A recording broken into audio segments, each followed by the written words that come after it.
Hello, everyone. Welcome to this episode of L Forum's Leadership Speak series.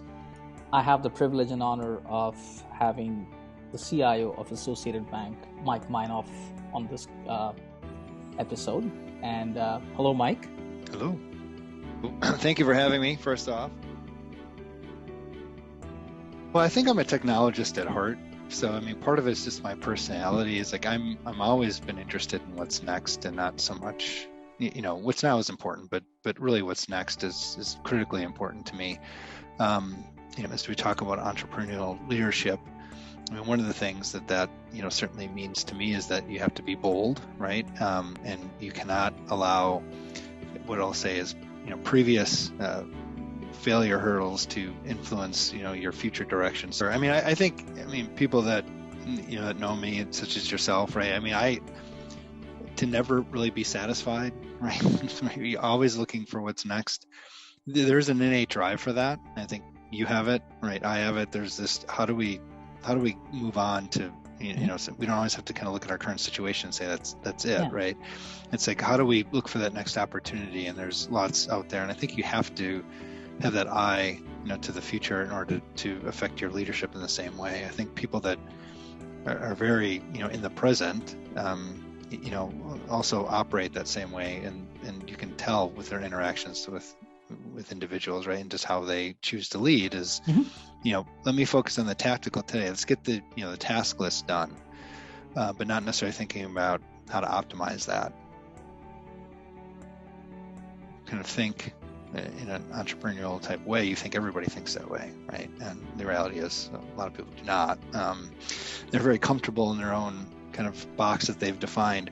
And so it can be frustrating at times when you want to push the envelope a little bit, and you have a whole slew of individuals that their entire drive seems to be to find ways why you can't do something. And so you're hoping that you're inspiring enough to get people over that, but the reality is it's not everybody's interested in pursuing what's next. They very much like where they are, and they get comfortable. And so that's certainly been one of the challenges. Not that I would say that we've kind of eliminated all fear when it comes to change, but I think people have come to expect that hey, change is going to happen, especially because just the way the reaction to the pandemic, we can do this and we can adapt, and it's okay if we don't have all the answers today, because if we're wrong today, we can be right tomorrow, and that's okay.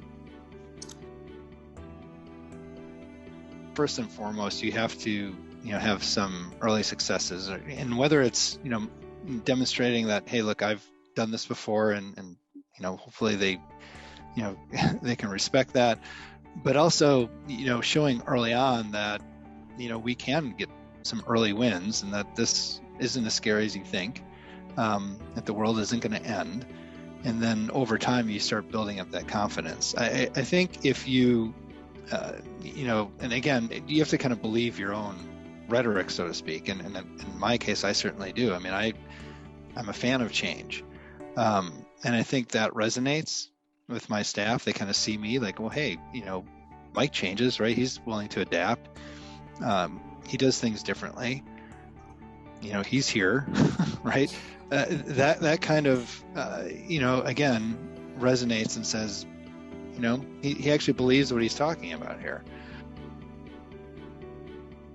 You cannot be afraid to take a chance, and you're going to have to take a chance on yourself, right? And that means that you have to put yourself in uncomfortable situations sometimes where you're not going to know everything. And that's the only way you're going to grow and get better. If you're always in a kind of a subject set that you're an expert in, right? If you're always the smartest guy in the room, you're in the wrong room. Thank you so much. Yeah, thank you for having me. Appreciate it. Like, share, and subscribe to the EL Forum channel. Click the link below to enjoy the full video.